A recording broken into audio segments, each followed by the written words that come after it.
Hello. How are you doing, folks? Hope you are doing well. It's been a while. Let me slightly adjust the camera. Here we go.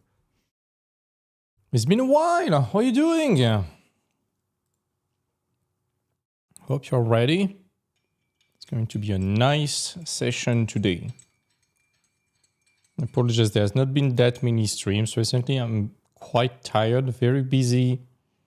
I've been dealing with a lot of stuff you might have seen on the Discord. The Art Nest, yours truly, is sponsoring Concept 101 as one of the main sponsors. So one of the biggest sponsors. It's going to be amazing. See you there, by the way. We're going to have a booth. We're going to do portfolio reviews. I might potentially do even more for Concept 101. But this is a massive step forward. So I'm super duper happy. All right. So it's going to be a very, very clean session today. Let's get started. Sorry, I'm still a bit sick. Let's go.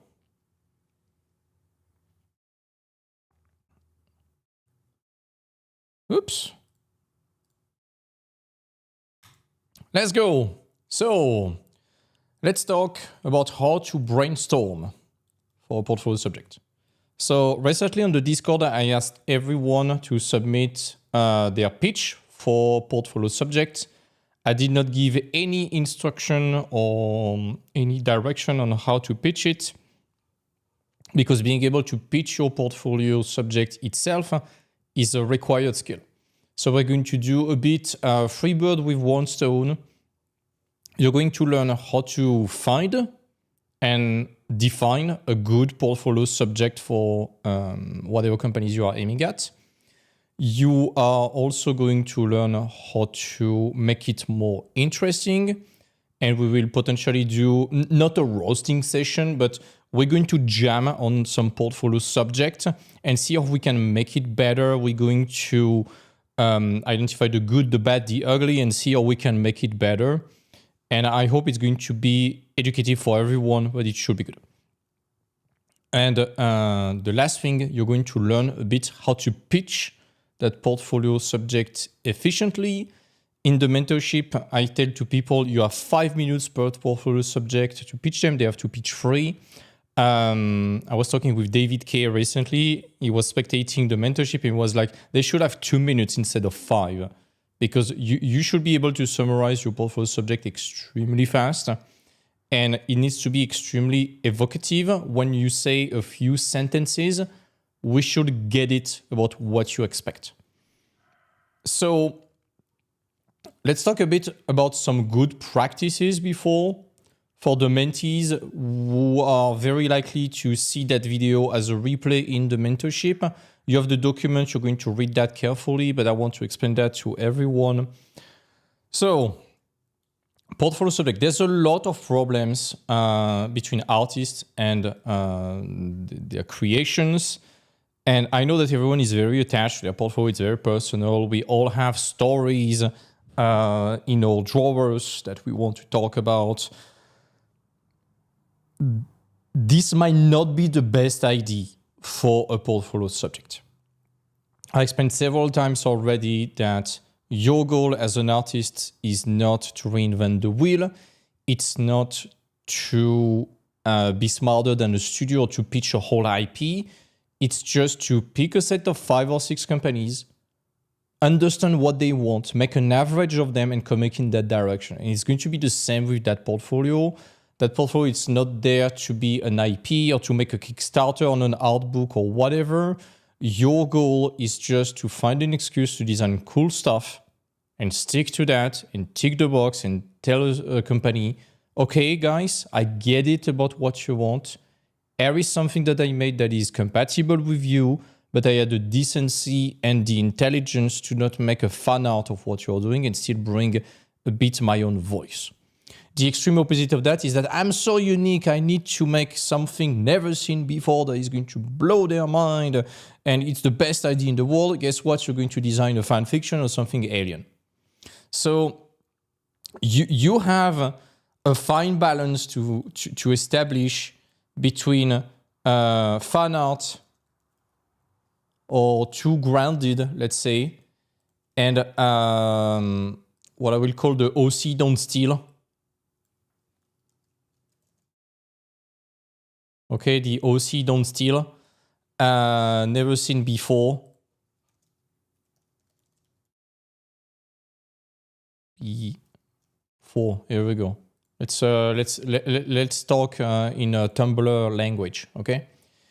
Both are bad. Okay. So let's talk about why both are problematic. Let me try to present that kind of properly. So let me explain to you why both of those are problematic. It's like a spectrum, okay? It's like a spectrum that you have right there between both. The problem of fan art is that you're walking on someone else's creative footsteps, so no creativity.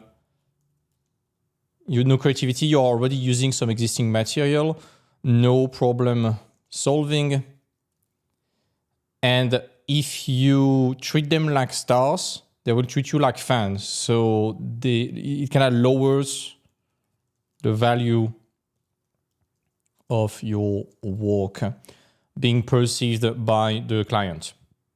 I know that fan art is good to get likes, to get visibility, especially for commission. Like there's a, let's say there is a Baldur's Gate trend, surf on that and grab some commissions thanks to that. No problem about that. This is okay. I know that some studios like Blizzard or Riot, they want you to be so close to their style that they don't mind a fan art, but not a full portfolio of fan art, okay? And the OC don't steal. The problem is that it's, what the fuck, bro? We don't understand it is too personal,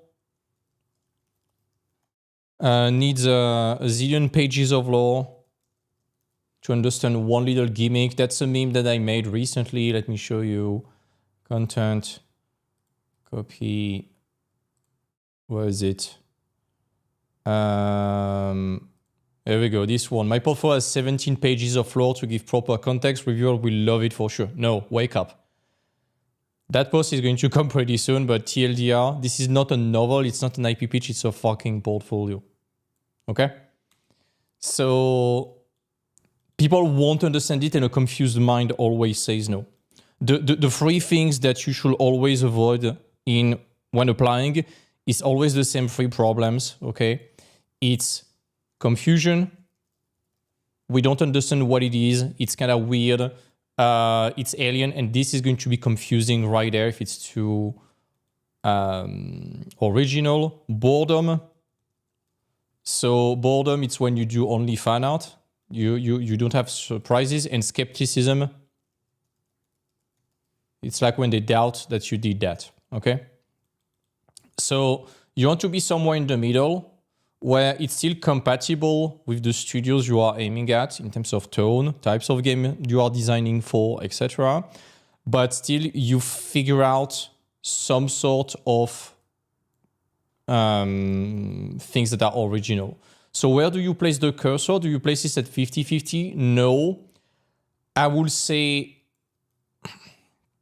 something that is like 70% compatible with what they do, kind of close, but you keep 30% of creativity to bring something new. The way I say to the mentees is, okay, you have done week 1 and week 2 of the mentorship.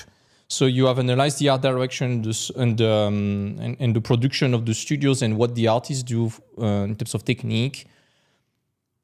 You know what they are doing. The types of game they have been making, you've been analyzing that. Are they doing RPGs at the first person? Are they doing shooters? Are they doing MOBAs? Are they doing a narrative game? All those criteria. Do something. Think about a project that it will not be ludicrous if that studio or set of studios you are aiming at were doing. So let's say you are aiming at like id Software. So those who made Doom, are you expecting them to make a dating simulator anytime soon with kawaii little lollies? Probably not. Are you expecting them to make an MMORPG, third-person, high fantasy? Probably not. They have been making shooters for their entire life, okay? Lion Studio making only CRPGs. Are you expecting them to make a first-person shooter or a competitive MOBA tomorrow? Probably not. On the other hand, you pick Ubisoft. Okay, they have some shooters with Rainbow Six, Far Cry, things like that. They have been doing RPGs and open world. They have been doing a bit of everything, so you will have to average. What's the common point? You're only third person, realistic, open world, kind of grounded. And then pick a side. You want to go towards the Assassin's Creed side, do it and attach that to other studios like CDPR with The Witcher, Plague One with Fable, God of War, Ghost of Tsushima, which are all kind of historical, a bit of fantasy, third-person action game, exploration, more or less open world. This is compatible, you know? That's the kind of that's the kind of mindset. Try to make something that is compatible but not a carbon copy. Sounds good? So with that being said, with that mindset, let's just go through the different instructions that I want to give you, and then let's pick your project and let's let's get started. What kind of program is it? It's Obsidian. I will let the mods answer if there are some questions like that. I will trust you, folks. So rule number 1, please, folks. I know that everyone wants to be special. We all have IDs. We all have personal IP. I have some too with my owls and way more. And we are caring about them like our babies. But in the context of a portfolio, our goal is not to be writers. It's not to be world builders. It's just to find a cool excuse to design cool stuff. If you dive into complex world building, if it's too complex to explain, your portfolio will fail. That's really something I can already spoil. If you cannot explain an idea in 1 or 2 sentences max, it's too complex for a portfolio. So we will use the story later for design, but not at this stage. That's something I wanted to show. You know the food pyramid, folks? Let me draw it very fast. You know, you have like the food pyramid and you have like carbs at the bottom, then proteins and grease and whatever. There is this kind of food pyramid equivalent for concept art. And the first part is gameplay and entertainment/fun. The first thing is that you need to play it. It's a game that needs to be played. It needs to be fun. So those factors are the number 1 rules. For all those historical nerds who are like, this is not historically accurate for that thing, rule of fun. I don't care. For as long as you can suspend your disbelief, rule of fun always trumps historical accuracy or coherence. Then it's functionality.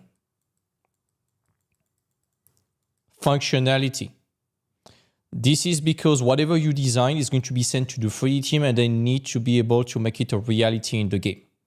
Then it's story. And then it's the visual flavor, let's say. Most people, kind of similar to the food pyramid, where above, I guess at the top, you will have grease and sugar. They invert the pyramid and they focus everything they have on visual and flavor, then story, and they don't give a shit about function and even less gameplay. And it's not working. This is good for a visual novel. This is good for graphic stuff. This is good for writing. This is not good for concept art.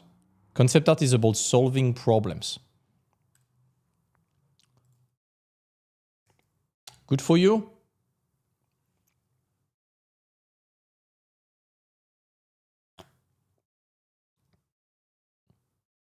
Exactly, Christina. If it's too intricate, then it's not easily recognizable. So I like niche stuff, but if it's too niche from the mainstream, it's going to be tough. So we'll think about story later, but not at that stage, not at the brainstorming. We'll think about the superficial story after, okay? What we need is a core gameplay loop, not a full game pitch, just a core gameplay loop.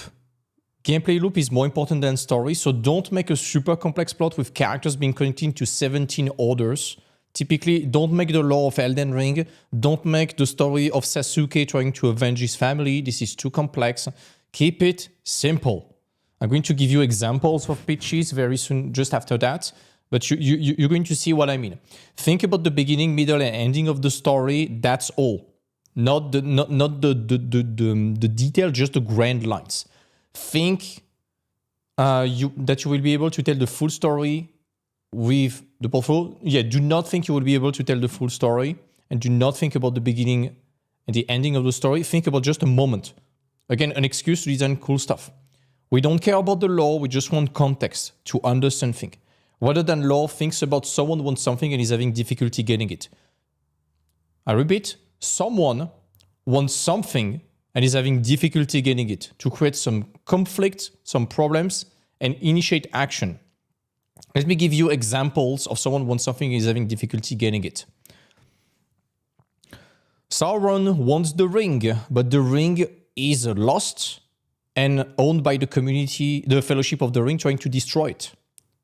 Sauron, main antagonist, He wants something, the ring, which is the goal of the project, is having difficulty getting it. What is the conflict? The Fellowship of the Ring is trying to destroy it. Voldemort wants to destroy the Muggles, but Harry Potter is a symbol of resistance. Conflict. Okay? Corvo wants to wash his reputation and gain back his honor after having been accused of a crime he didn't commit in Dishonored. Doom Guy wants to smash every demon possible, but demons are fighting back. Or rather, if I had to summarize Doom, it will be demons want to invade the world. A lot of companies want to help demons invade the world because they became crazy, but there is fucking Doom Guy that is not let that happen and is going to ruin these people's career. Make sense? If you don't have conflict, it's going to be very hard to sell. So I know a lot of people, you might be liking like narrative game when you are talking all the time and you have choices to do. Think about Life is Strange, think about Dustborn and things like that. Nothing against Life is Strange. I love the first and the second one, but it's going to be very tough to sell because the gameplay is very limited and the characters are very bland. It's all about the story. Okay? If you try to make a second Life is Strange concept design portfolio, it's going to fail because it's going to be characters for sitcoms or for, let's say, not boring movie, but vanilla design. You don't have the initial conflict and you don't have something magical. We're going to talk about that. Or something out of the ordinary. So the temporality of the whole story doesn't matter that much because we won't have the possibility to showcase it in a full portfolio. Let's say you try to summarize the Lord of the Rings in a portfolio. There is no fucking way you can do that. It will take you hundreds of designs to summarize just even the prologue of the Lord of the Rings. However, you can find the most iconic characters. You can find Sauron, the Nazguls, Aragorn, Legolas, Gimli, Gandalf, a few additional characters, a few NPCs. Boom, you're done. You have a super cool portfolio. This goes hand in hand, and this goes hand in hand with the second thing, which is we are not trying to build an IP. You are not pitching your own IP. OC, don't steal. Okay, let's get back to this. To an investor, you just have to be concise and time efficient for the portfolio. And trust me, you're going to spend a fuck ton of time on your portfolio. And I don't want any of you to spend even more time than needed because you are getting married for hundreds of hours on that portfolio. So let's not make things more difficult than they are already. Let's keep it simple. I know as artists, we love to overcomplicate things way more than they should because it's intellectually flattering. We should avoid that at all costs right now. And that's why you need to structure your portfolio to keep yourself safe from trying to over-design and complexify and develop in sub-branches of things to the point you choke. The goal is to find an excuse to design cool stuff that proves we understand what is required in production.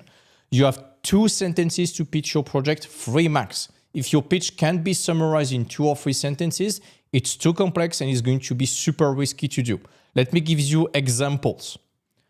French Revolution, but gunpowder is replaced by magic. We are following the revolutionaries when they unlock magic. Pirate game, you have a ship, you have some heroes, and you make a hero shooter out of that, and your goal is to sink the enemy ship. Everyone knows and understands this kind of Sea of Thieves having a baby with Marvel Rivals. Everyone understands that. There's nothing else you need to pitch.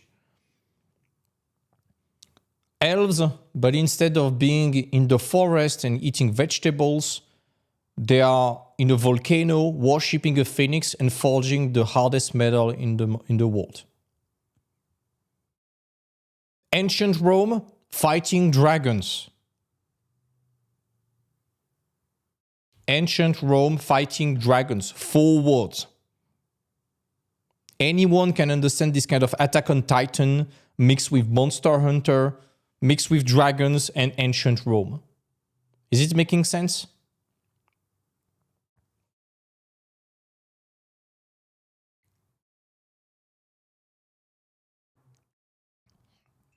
Robin Hood, but in D&D.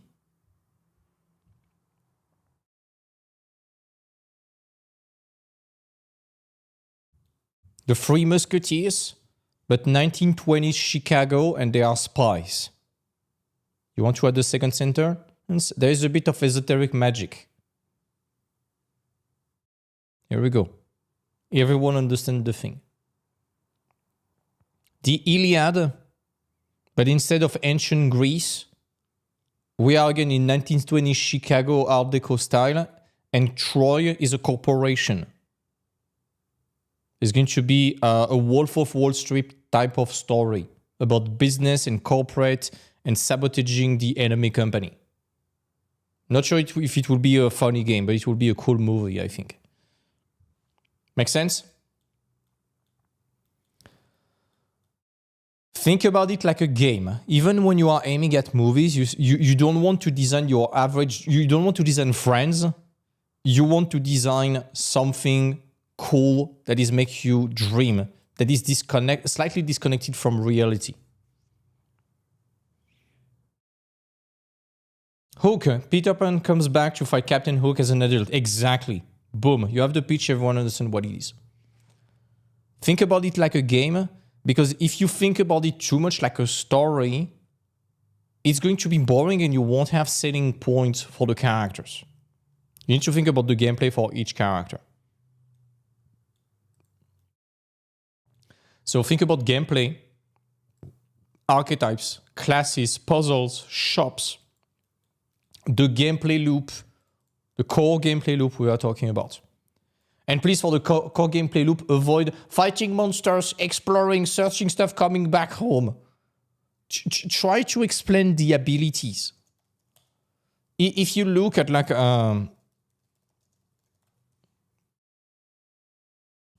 let's say you look at any characters from Overwatch. Let's pick Sombra. You see the character right there. You know everything about her. You see that character. Let's put it in Photoshop. You just see the design, you know everything about her. She's about tech, Hispanic/Mexican origins, a bit silly, a bit poisonous type of character with those kind of colors.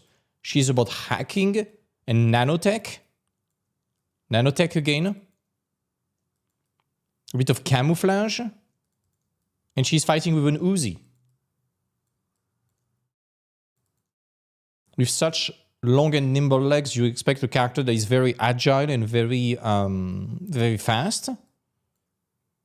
Rebellious type of personality with the haircut. Slightly punk. Very cyberpunk thing type of character, like a hacker. You see, you have those hacking Matrix-like thing. Just with the appearance, you sell everything. Even that thing, Mexican, Dia de los Muertes, and a bit of poison again. You sell absolutely everything about the character just with the appearance. And you can summarize Sombra like the hacking girl. Invisible, hacking everything and making the life of everyone a fucking nightmare in game. Make sense? You pick Mercy.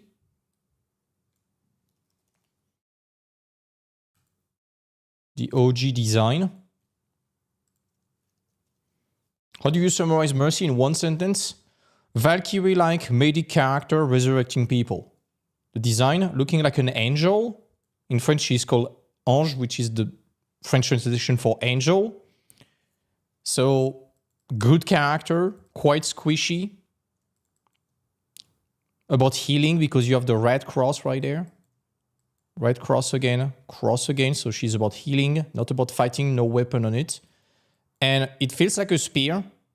Winged armor spear, that's a Valkyrie, and the goal of the Valkyries is to dive on the battlefield and harvest the souls of the fallen warriors. And this is exactly what she's doing. This is how you are setting the character, like archetypes, gameplay, resurrection, and then we try to find something that sticks to it visually. The Valkyrie trope was perfect. It was good. So be concise and efficient for the portfolio, design cool stuff, 2 sentences, 3 max, think about the game, and it's way more easy to think about it like a game. It's way more important than the story, as I was saying. And finally, as I was saying, make sure the game could be made by the studios you are aiming at. Think about what they have been doing in the past, and you transpose the genre of game that they have already made into your project. So you aim at Larian, make a CRPG. You aim at a set of RPG companies, let's say Larian, The Witcher, Assassin's Creed, Fable. You can make it a third-person RPG. That's fine because Larian is the minority. You're aiming at companies making only strategy game, make it look like a strategy game. You're aiming at companies that make shooters, aim at shooters.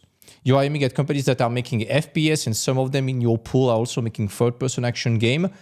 It's up to you, and something you could do is potentially design certain things as if it was for a first person, and some others as if it was for a third person, or having a mechanics where maybe you are sniping and suddenly you move from third person to first person, just like Black Widow in Marvel Rivals. And you can be coherent with more stuff. The time settings, so if they are only doing antique historical, it's probably a good idea to make antique historical. If they are only making sci-fi, it's probably a good idea to make only sci-fi. The tone of their product, if they are dark, it's probably good to be dark. If they are colored, it's good to be colored. The color palette, etc. A tip I give for everyone for presentation, and this is where it's going to hurt a bit, try to keep your pitch in 3 bullet points per category max. For each category, have a mini why. Why does it matter? When you over-explain your pitch, you lose your audience quickly. You are not there to try them to over-explain something that people have not been sold on. You see if there is interest, and if they ask you for more, then you explain. And my best tip is to quickly answer the who, what, where, when, and why question in the pitch. The how to do it, you will figure it out later. So for anyone pitching a portfolio, I will advise you answer these questions with 2 sentences max per question. Pitch the project in 2 sentences max. Which type of game is it? Is it an RPG, a shooter, hack and slash strategy game? And pitch the gameplay loop and action you can do in 2 sentences max. Again, pirate MOBA, hero shooter. That's the genre. You play a different role of pirate with abilities. You are in a team of 6 pirates with a ship. Your goal is to invade the ship of the enemy and sink it. Everyone understands.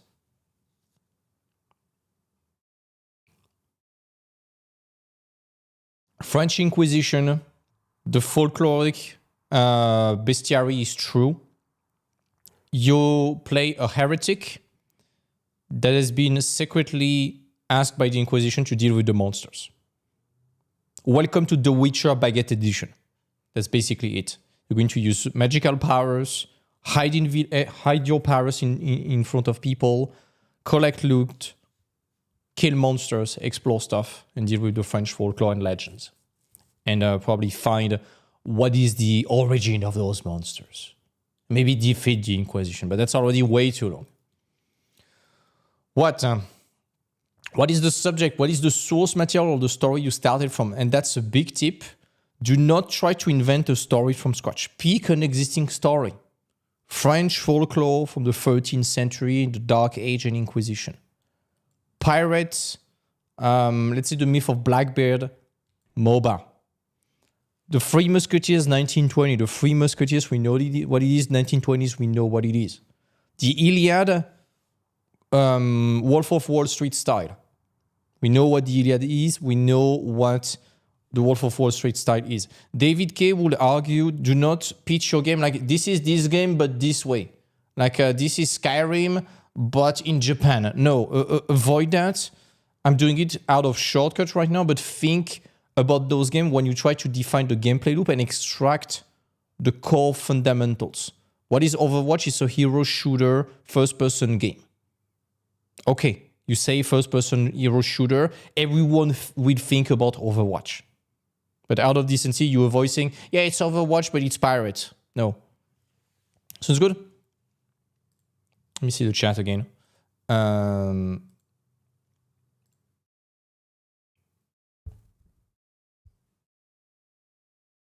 Anna, yes. Where is it? Where is the location of that place? It's going to be very important that you define where you are.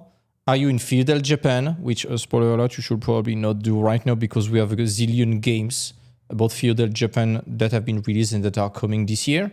Look at the video game donkey called The Future or AAA Gaming. It's very absurd. Are you in medieval France? Are you in Austria? Are you in Chicago? Are you in the Caribbean? Are you in the Polynesian Sea? Are you in Burmany? Are you in India? Where are you? Are you in space? If so, which kind of space? Are you in a gaseous planet? Are you on a cryogenic planet? Are you in a full galaxy? Far, far away? Something like this. When is it happening? What's the time period? Is it 1920, 16th century, 13th century, Dark Age, Inquisition France? Is it French Renaissance, Secession War, Japan independence, Babylonian time, ancient Egypt, antique Rome, Hellenistic period? When is it happening? Who is there? The protagonist versus antagonist, the factions, the civilization. Who lives there? A bunch of business people ruled by the corporate mega rich guy Agamemnon versus the horse company ruled by Odysseus. Is it D'Artagnan, Porthos, and fuck, I forgot the name of the third musketeer? Whatever. Who is there overall? Is it the pirates versus English colons? Is it a heretic, the Inquisition, and the French commoners?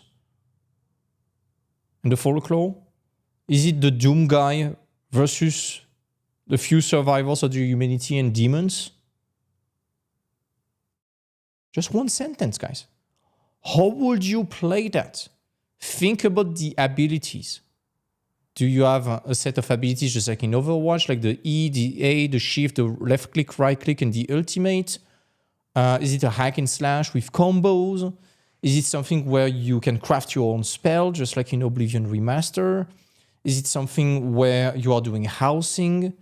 Is it a farming game where you have to tame a little beast, extract their resources, build a better armor?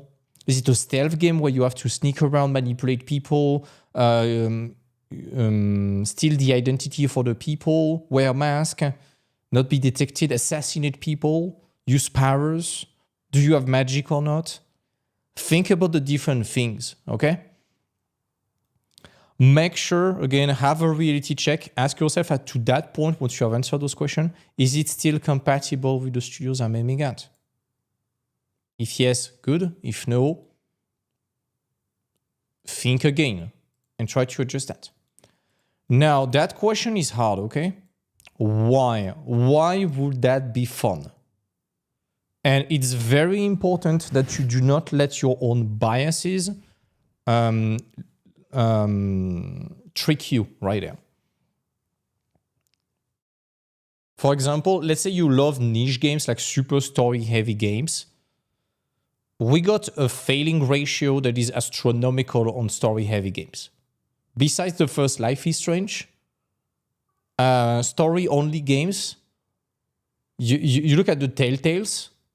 There's a reason why Telltale went bankrupt.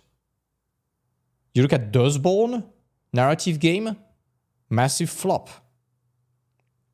You look at Concord, the gameplay might have been good, but there was so many other factors that made the game absolutely unfun that it's not good. You look at Marathon. Let's look at what's happening right now with Marathon. Unfortunately, if you are an extraction shooter nerd, that's cool. You're going to like it. But most people did not like the alpha of Marathon. Look at the numbers of players on Steam. Like, look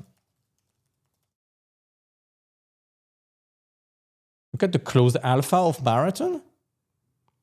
What I see right there is 2400, 1800, 1400, 1400, and it's going down and down and down. So I know it's just an alpha, okay? And some people just wanted to test the game, etc. But this is not good.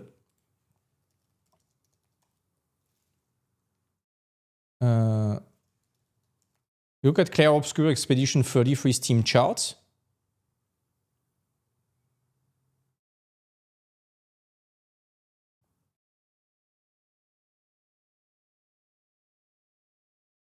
$98,000, 120.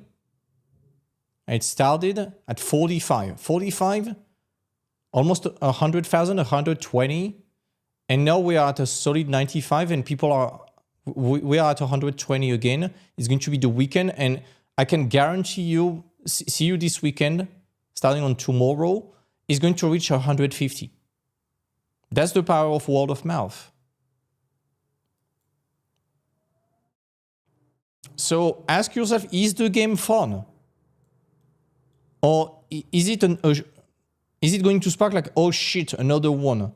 That's why I was talking about games about Japanese and people eating stuff with a sword, just like Donkey says. It's an oh shit, another one. It's boring. Again, guys. Oh, I removed it, but boredom, skepticism, and confusion. If it's something we have seen a zillion times, it's another post-apocalyptic game with plants everywhere and zombies. It's like, oh, fuck. How many times have we seen that on ArtStation already? No, just no. Oh, it's another extraction shooter. Guess what? Everyone and their mom tried to make an extraction shooter. The Titanfall extraction shooter got cancelled a few days ago, probably following the Marathon, the Marathon Electric Boogaloo. That's why they cancelled it. They know the game is dead on arrival. And it's a bummer because Titanfall is amazing. Titanfall 2 was amazing, but as an extraction shooter, the genre is not fun. By definition, an extraction shooter is fun only for those who win. You're going to lose your stuff all the fucking time. Extraction shooter is not fun by definition. It's a hardcore game. Oh. My mic cut out?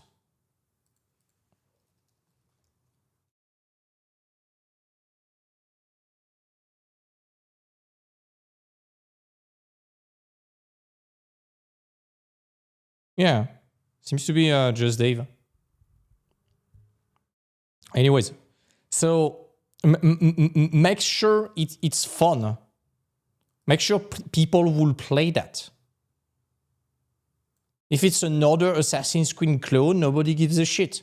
If it can be fun in terms of gameplay. Assassin's Creed Shadow is good. It's just that if you just do a carbon copy and you have tons of stuff to Ubisoft and to collect and radio towers to unlock the map, no. But just ask yourself, is the genre fun? So I would avoid anything super niche, like a farming simulator, racing game, farming simulator, racing game, visual novels / narrative game only. Think about Life is Strange without the powers and without the talent of writing that they had in the first and second one. Think more like Dustborn. Generic hero shooter. CRPG is super niche, but it's super fun. And you know what? In terms of design for a CRPG, another genre of game that is pretty fun and pretty popular at the moment that is very similar in terms of view than CRPG, it's the top-down hack and slash, like Diablo, No Rest for the Wicked, Path of Exile, Pillars of Eternity. So you can probably make it compatible with that. And you know, Baldur's Gate, when you play on console,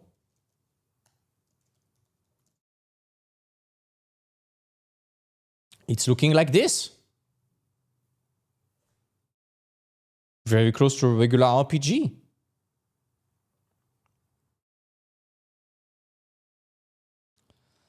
So sincerely ask yourself, why would that be fun?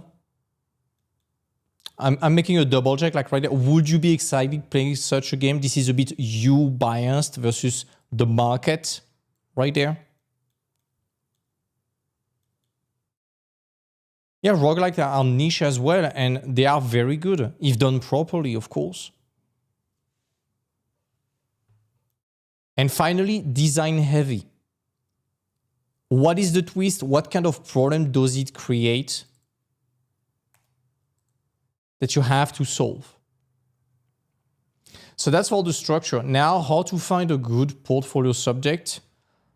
My advice is you start from an existing story or an existing trope or something familiar. You add a little twist, and I insist on a little twist that is easy to understand, yet still changes the rules of how things work. And as Dave would say, do not try to invent a problem that does not exist. Let's say you are doing a Victorian London and there is wind blowing at 200 miles per hour in only one direction, only on Sunday. Let's build a world around that. Who gives a shit? But again, that example, Three Musketeers, 1920. The only thing you are changing is the temporality. Mobile pirate. Okay. The only twist you have is the universe and the boat, and it's easy to understand. French Revolution, gunpowder replaced by magic. That's already a bit more complex because it's going to shape the world. And you need to define the rules of magic. Is it curing any sickness? Is it accessible to everyone? Is it something you are born with or that you learn? There's a lot of questions. So this one is on the more complex side already. Elves, instead of being in a forest, they are in lava. That's okay. It's like, how would they build buildings without wood? What would they do to make their life livable right now? That's doable. And adding real life culture sparingly, is it enough of a twist? I don't know. It really depends on the subject, and this is where it's an art and not a science. If it's like okay, let's do a spy movie in the 1950s, but it's influenced by Middle Eastern culture. I'm not saying it doesn't work. It's just that combination is a bit unexpected. And it's not really creating a problem. It's not really creating a problem to solve. It's just a reskin. You need to have a problem because your job as a concept artist is to solve problems. So you need to have a problem to solve and you need to make it manageable. A cultural sprinkle, to me, it's just appearance right there. Right now, we are trying to think in terms of core loop mechanics and functionality. So if you already have the core loop mechanics or something evocative enough to have it, that would be good. Let's say that's an example. Shout out to you, Jake, if you are watching right now. The Legend of Zorro, but in India. We can all expect a stealth game with some swashbuckler combat mechanics from The Legend of Zorro. We all know what The Legend of Zorro is about. It's been the origin story of Batman, by the way. But in India, we have never seen that, and that's a nice reskin. That might be enough. It depends on the level of complexity you're ready to deal with, and this is why sci-fi is so freaking hard. It's because sci-fi, you are designing something that you have no idea how it exists. You have no references for that. So you have to speculate so much and you have to dive into world building again. The magic replacing gunpowder, this is a world building thing. So this might be a bit too big for a junior, you know? What if the studios are doing more vanilla project? What's the saying? Shoot at the star, land on the moon, something like this. It's better to aim at something slightly above them rather than do boring stuff and be like with the studio asking them, is it all you can do? Let's have a good example, and I mean that with zero disrespect. You pick Life is Strange or you pick The Last of Us. Both games are arguably very good story-wise and they have been massive success. The character designs are so fucking boring and generic. Everything in The Last of Us is so generic and boring. But the goal is to make it realistic. That's why it's generic and boring and vanilla. But the talent of One Pixel Brush and Naughty Dog is that they made an incredible mood. So if a studio makes stuff that are, yeah, you have the rewind mechanic, but it's not showed through the character. That's the problem. That's the only gripe I have regarding design, is that you have to hide that power. It's a bit this kind of chosen one type of story, just like a superhero story. Like I was an ordinary person, then suddenly I discovered my brother had little powers. But we cannot show it to anyone because they will discover my proper identity. I'm not talking about the UI. Just about the key setting point. Yeah, it's not related to character at all, unfortunately. So again, Life is Strange. It will be a fantastic series. They managed to make it a great narrative game. And I'm not the biggest fan of fully narrative game. But they managed to do it properly. But it's an exception, not a rule. Just like Tarkov is an exception for extraction shooter, not the norm. So pick a twist that creates a problem that needs to be solved. And again, you don't know to make a twist. Someone wants something and is having difficulty getting it. As simple as that.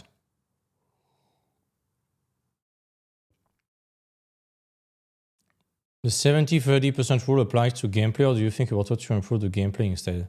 For example, make Path of Exile less of a piano spamming game. The problem is that you are not there to design how it plays. You are you are there to represent how it plays. So make it less piano heavy. It's none of your problem. That's not your job. That's the game designer's job. Your goal is just to translate that visually. So again, think about a gameplay loop, not all the game, not all the keybinds and all of that. Keep it simple. That's good? With that very long introduction, now let's pick the portfolio subject.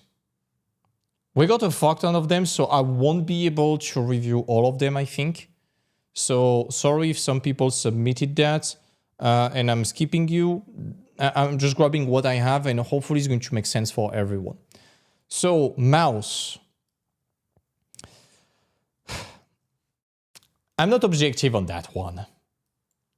Let me read that. Let me copy paste it. Portfolio aimed on being an environment artist. In the style and product of Project Dragon, setting overall variety. So you're already trying to define the style and all of that. So normally when you design your portfolio, that's something you defined before. I'm going to skip that. That's okay. 3D free cam of a social, more casual game for the audiences, for more cozy player, aimed at the demographic of 20-30 years of individuals in a fantasy setting where we play as owls and we get to build our own nest with materials we hunt and harvest. I'm not objective because there is an owl, but that's extremely specific. And the problem that I see that is, what are the studios doing something like this? I can think on only one studio, which is Singularity 6 making Palia. Or potentially Animal Crossing. This is very niche. I'm not saying it's a bad idea, but you need to be willing to commit to enough of those games.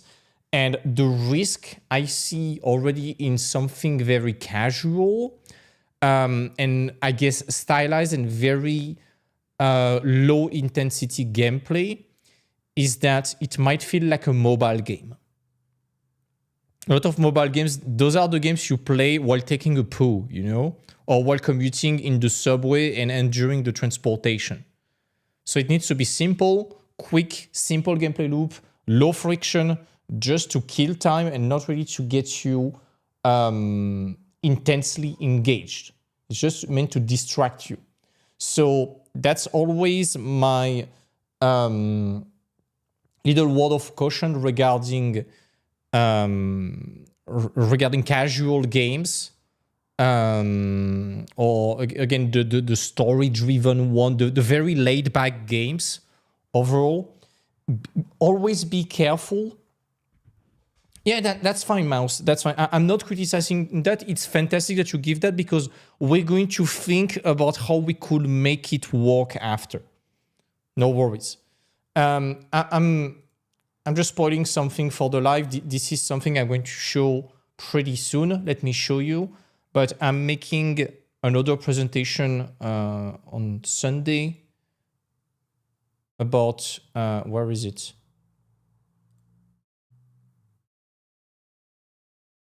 About the gameplay elements. It's a massive, massive file. And there's going to be a quadrant right here with first-person game and third-person game, and the laid-back type of games versus the arcadey, competitive / try-hard games, and a lot of criteria, etc. And I put already a wall of caution. Danger with super laid-back games. It can be super boring or abstract. By laid-back, I'm thinking about The Witness, Slime Rancher, Journey. This is an extremely laid-back game. Other games that are pretty laid-back, Baldur's Gate is very laid-back, Skyrim is very laid-back, Firewatch is super laid-back. So, yeah, be careful about that. It can be boring because it's more about chill, about vibe, about feelings, and less about representing cool stuff. It's about setting you in a proper mood. Laid back, it's like it's a game that you play to really relax, meditative, chill. You see a player that is laid back, you are kind of slouching and not paying that much attention, while something that is try hard, you're really close and really tense.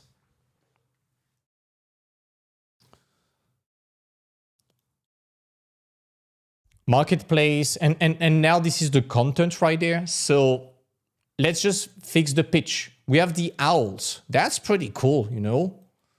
So let's try to think about those owls and what we could make about that.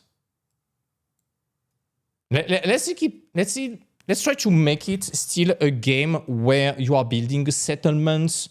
It's still kind of relaxed, just like a beefed up version of Animal Crossing.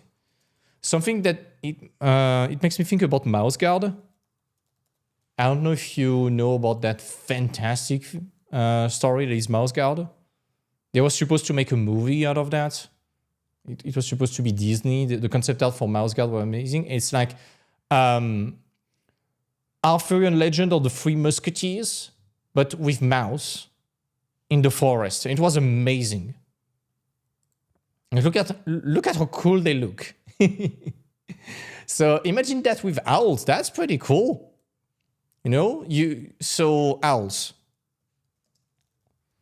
So they are birds of prey. So you are hunting, flying. You can set up ambushes at night. And what I'm doing right now is just I'm picking the main selling point, which is the owl, and I'm extracting the main keywords. Just to go on a tangent, the other day, there was a student pitching a subject about a kitsune. It was supposed to be a narrative game, and we worked that project out to make it more interesting. And I don't know shit about Japan, so I apologize for all the weebs watching right now. I just type kitsune properties or abilities. There we go. And it was so interesting. Like the kitsune, there was shape-shifting, illusion, manipulation, spirit possession, super speed, and strength. Longevity. This is perfect for a stealth game. A Dishonored type of game. This is perfect. What else do you have? Mind control. Clouds. Fear. Inducement. Do you see all the powers you could have in a Dishonored type of game? That would be amazing. So right there for me, hunting, flying, ambushes, gathering resources, building nest. We are already in a game, to me, that suggests me something like Horizon Zero Dawn. Like hunting, flying. If you have good flying gameplay and you have a little bow or something like that. You send me that picture from Overpack. Overpack is my favorite artist of all time. I love their work. Here we go. Now we have something. It can be a stealth survival game where you're an owl in the forest trying to survive, etc. And you're building a little settlement of other owls. Maybe you're going to be attacked by bears and things like that. You put armors on there, just like the Overpack characters. Now you have something a bit like Mouse Guard and such. And you pick the symbolics of owls. So owl symbolics. Okay. So what do you have? Wisdom, magic, mystery, seeing the invisible, transformation, messenger.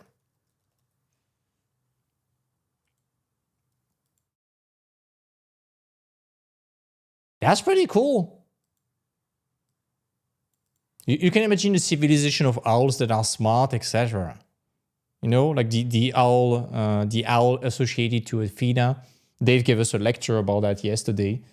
It's not exactly the owl of Athena, but anyone associate owl in the Greek mythology with wisdom and insight. What was the keyword? I just typed owl symbolic, and I'm going to get all the woo-woo bullshit about totem animals, but there is a reason there is that symbolics around owls. You pick like lion symbolics, courage, leadership, royalty, wisdom, power, strength. You look at Godfrey. He embodies that perfectly. You look at Aslan in Narnia, he embodies those traits. There is a reason those symbolic exist. And it's part of your duty as an artist to have culture around that, because that can be a fantastic design. You are looking for a character that wants to look regal? Go for a fucking lion. You want someone that is grumpy? Go for a bear. You want someone, you want a character that is super faithful and friendly and loyal to you? Pick a dog. Pick a doggo. You want someone that is sneaky, that is unreliable, treacherous? Pick a snake, pick a spider, pick a scorpion. You see what I mean? Sorry for the tangent. But already, hopefully, it's starting to show you how you could go. Does that make sense? Yeah, Thunder Folks is a great example. Does that make sense? Is it making sense, Mouse? How you can think about that?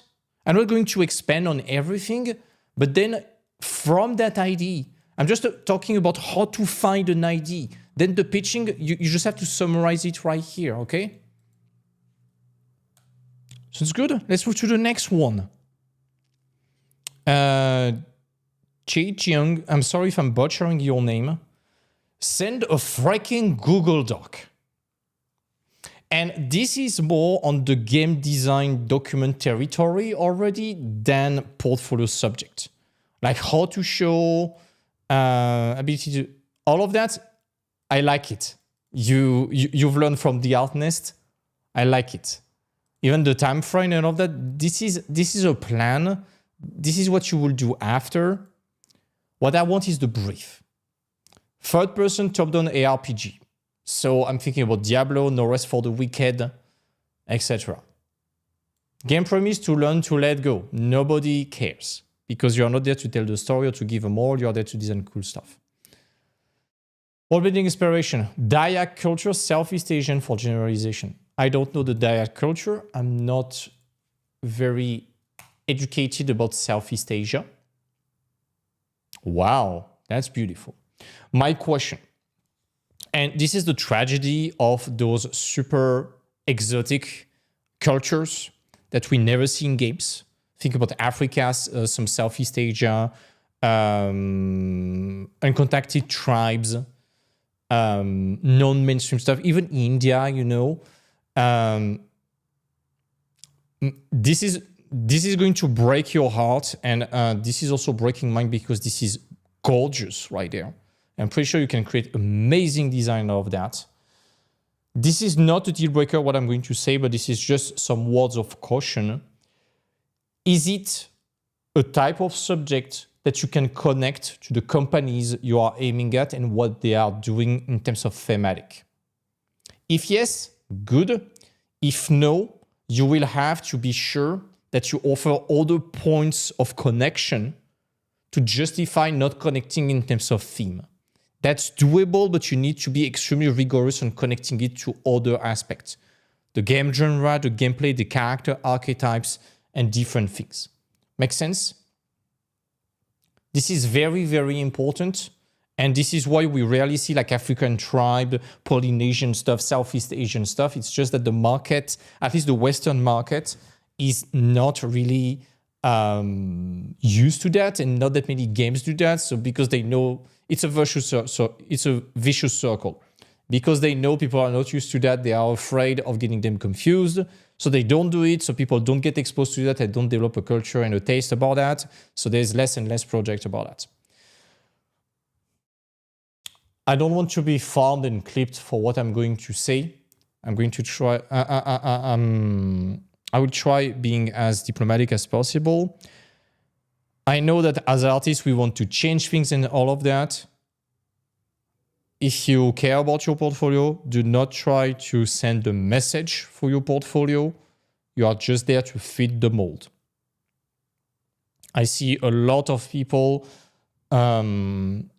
You see, when we are talking about our own biases, and everyone is entitled to think whatever they want regarding social issues and all of that. I don't care. It's besides the point. But be very careful about your own bias potentially affecting you pushing a certain type of agenda, whatever it is, in your portfolio project. Because being partisan explicitly, it's generally a bit of a red flag when they can spot that, because they are always afraid if you're going to bring troubles in terms of PR to the company or not, and they want people that are a bit more laid back regarding that. Again, you are entitled to think whatever you want regarding whatever you want, but it's a strange game for jobs where to win, you need not to play. So sorry for the tangent again. That's not what I mean when I see someone talking about their culture, and maybe that's where you are coming from, and that's totally fine. For example, Peter, probably in the chat right now, you are from Eastern Europe. You made a project about Slovakian myth. That's fantastic. Look at Jess. I talked about Jess a lot of time. Look at Jess from Croatia, based on Croatian costumes. That's fantastic. But it's not an extreme push on that. It's some references, some nods. You see that hat that has been reskinned as those things. That's very good. So, symbolisms and all of that, design language, butterfly, okay. I want the pitch first.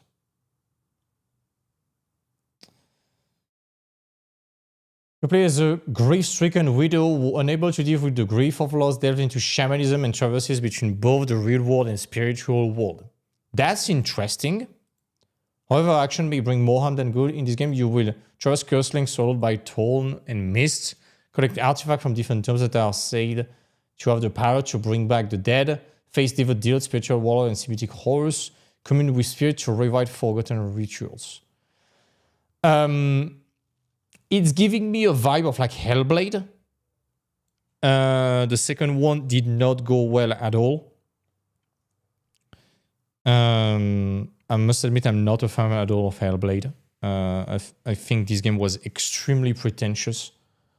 But it's just my opinion. But it delivers the experience it promised, at least for the first one. But I still think that I still found that game extremely pretentious. I want to know the gameplay. That's the thing. To me, traversing Curseland, it kind of reminds me of this. Kind of reminds me of the mirror from Dishonored 2. When you see the past and the present, fantastic game mechanic.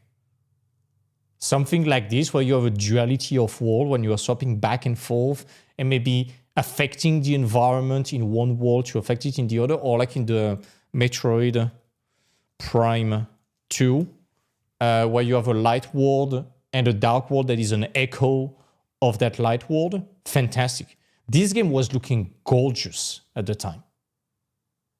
I cannot emphasize how beautiful and mind-blowing that game was at the time. You saw that at the time, 2004, you were blown away. This was insane. I know this is the Wii remake, that's fine, but this was nuts. So having that duality, potentially good.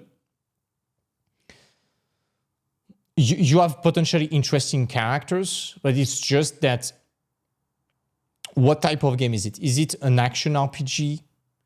Is it a shooter? Is it something that is story-driven? You need to think a bit more about that. And that subject, I apologize, I do not know the culture enough to elaborate on that. I may try, but it requires a bit of culture, and I'm not educated about that. So culture, let's see, main features.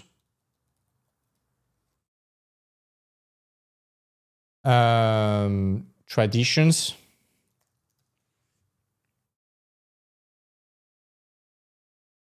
Balance, harmony, protection of the tribe. I see where you are coming. I don't have the culture to comment on that one. I apologize.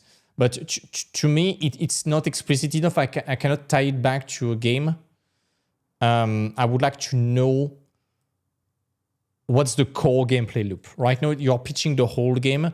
I want to know what is the character doing. What is the character able to do? Is it able to fight? Is it able to banish people, cast magic, fight with melee, things like this? This is going to be a bit clearer thanks to that. Next.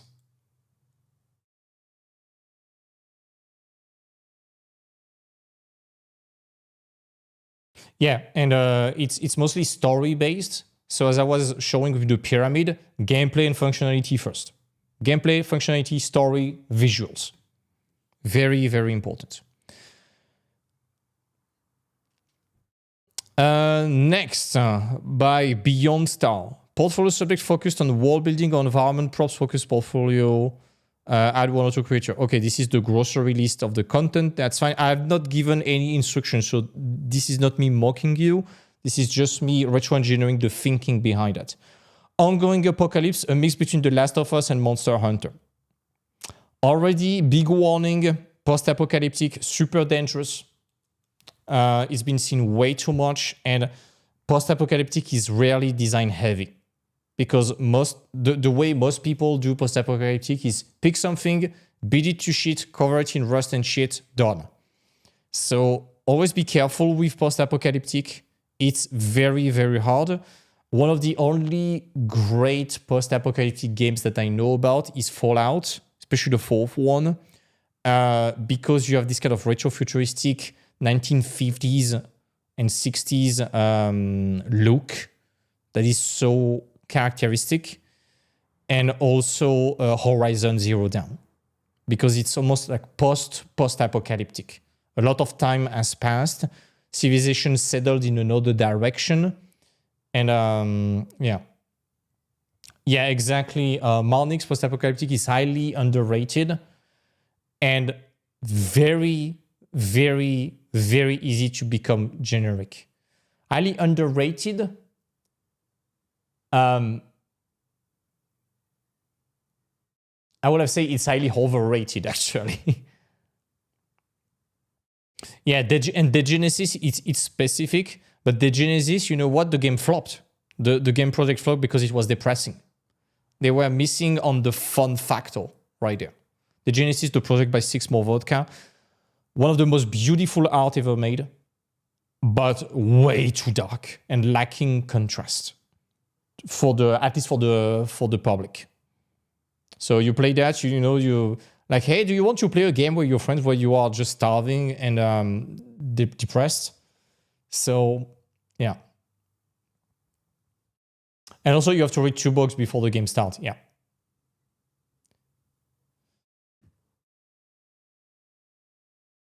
So yeah, careful about the Genesis.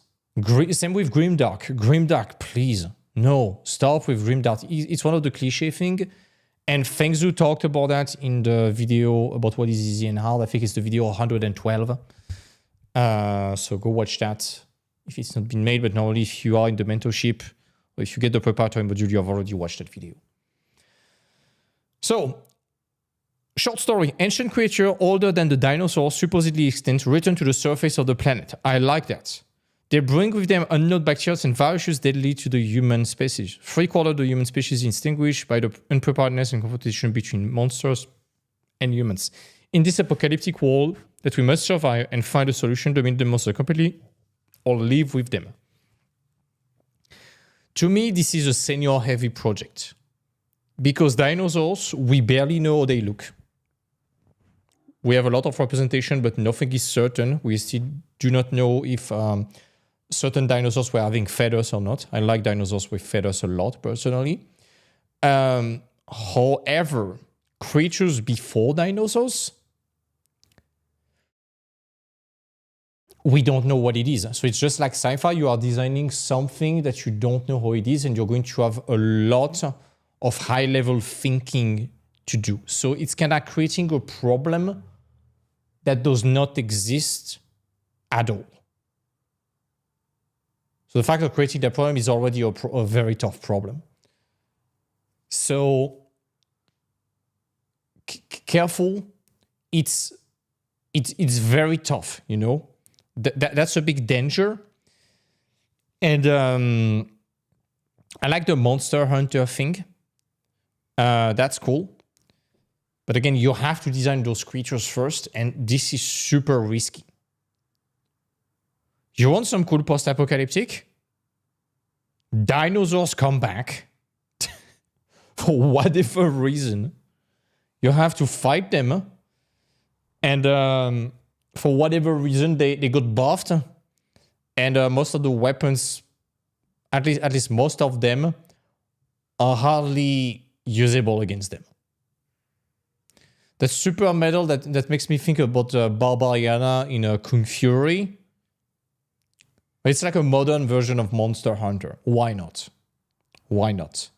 It's just that in modern days, I'm not sure, because you have the atomic bomb, you have so many big weapons, you have drones that are kind of trivializing fights. Yeah, Rain of Fire, exactly. But Rain of Fire was big because it was a fucking dragon, you know? So rather than making it modern, make it at a moment where you have gunpowder, but not the crazy arsenal that we have now. Let's say you make it during the Napoleonian era. That's already a way bigger challenge. Dinosaurs, Napoleonian era, good luck. Good luck, guys.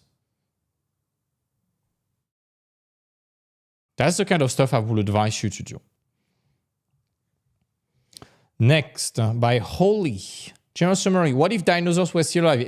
Here we go. Victorian England, London. Here we go. That's exactly what we talked about. A world where dinosaurs have become integrated to the workings of society. A microwater to help clear chimney. Last Stegosaurus help to pull wagons and transport people good. Flying dinosaurs to help the postal service package and such.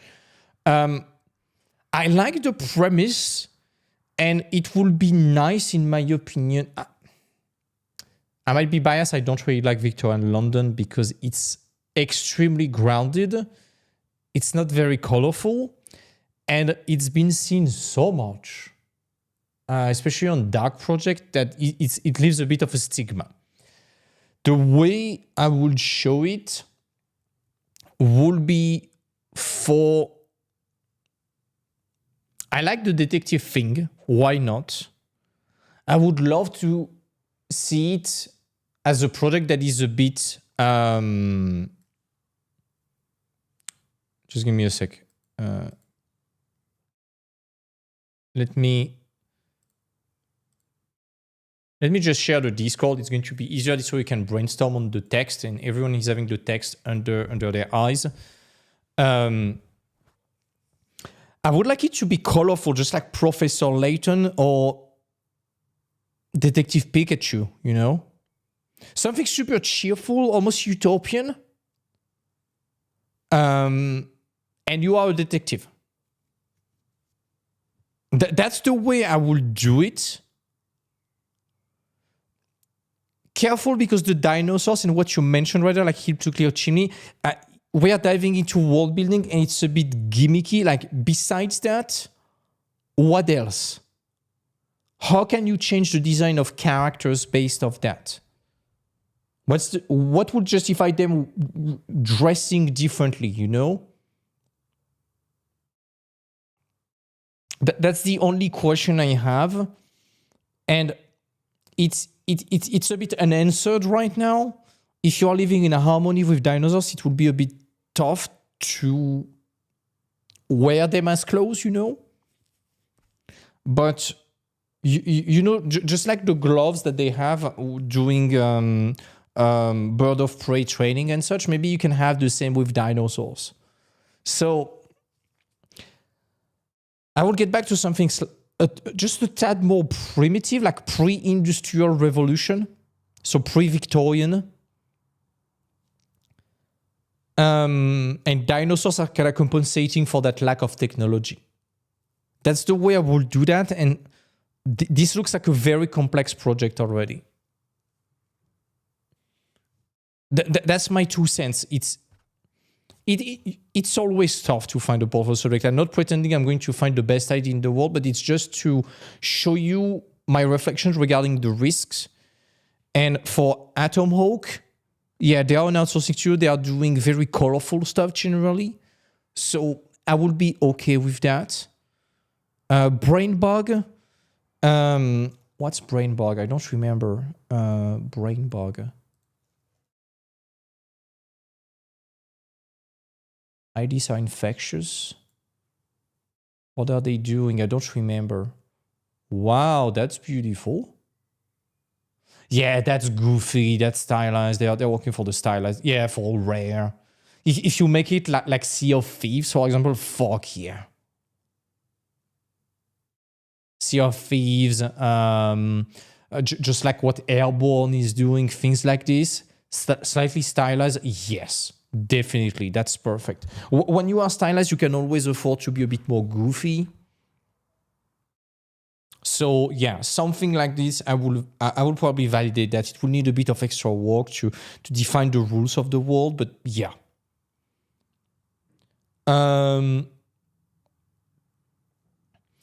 Clockwork and Chivalry reboot, Grimdark fairy tale high fantasy RPG with heavy religious and mythological overtones. So Grimdark, careful. Alternative story England during 1650 Civil War. Catholic-inspired ecclesiast faction with the miracle-infused clockwork automaton made of pure gold. Instead of holy water, it's holy oil. Miraculous technology representing the new world versus the old world divided faction of iconic dark knightly order. That's a lot of ideas kind of all over the place. Because you are setting the miraculous technology, then the Knights of the Round Table, French cavalry meets Nurgle. It's too much. It's too much, in my opinion. Think an overgrown Dune without the sci-fi or minimalism. It's hard to imagine Dune without the sci-fi or minimalism, you know? Dripping in late medieval Renaissance, Baroque grandeur, 90% grounded, 10% monolithic. Alien feeling fantasy, careful about alien stuff. You are designing stuff that do not exist yet. Be very careful with that. I would keep it to one point, like the conflict between miraculous technology and the old world. Yes. Having Medusa meets Nurgle and things like that, that might be a bit too much. So make a choice, have two factions opposing each other. That's generally more than enough. So if you hear some sound, there are some dogs barking in the common area for the apartment.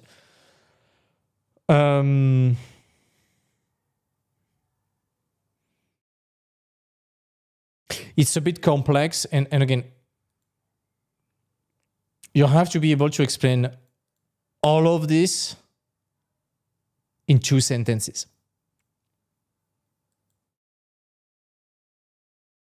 And yeah, exactly, Peter. Could your ID be understood by a 5-year-old easily? If yes, you're on a good track. Exactly. So to me, it would be about simplifying. So as I was telling you, like miraculous technology used by religion with gold golem versus the old world in historical England. Civil War era. Good. That's already a lot of work. Those golems and technology, that's going to take you a lot of time. Can this pertain to targeting companies that don't have 3D?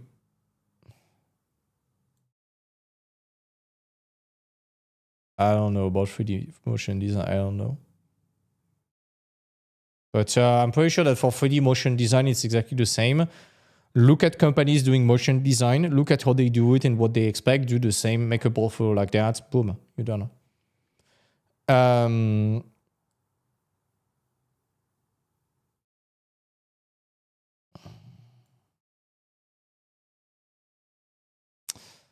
Whoa, that's a big pitch. Torn between the scars of her past and the bond she swore to protect, a witch must choose: save the queen who holds her here, or let the kingdom that killed her family fall to ruin. I can already tell this is going to be story heavy, and we need to have the gameplay. So, fantasy world inspired by the Mediterranean coast, Middle East. Young witch was in hiding, is in an isolated village as a child. Okay. I don't even have to read to tell that there's no way you can represent all of that in a portfolio. So that's what I was saying before, and I'm pretty sure it made sense even before I came to your presentation, Mary. And again, I mean that with zero disrespect, but gameplay first, story after. gameplay, functionality / credibility, and story after. Right there, this is too much for a portfolio. You won't have the temporality in a portfolio. Think about that a bit more. This kind of subject would be more suited for a series, for a book, for a novel, things like that. For a portfolio, it's going to be extremely hard to tell. In Turkey, interesting. Identity, colonialism, revenge, forgiveness. The fun factor of that for games, you need to be careful about that.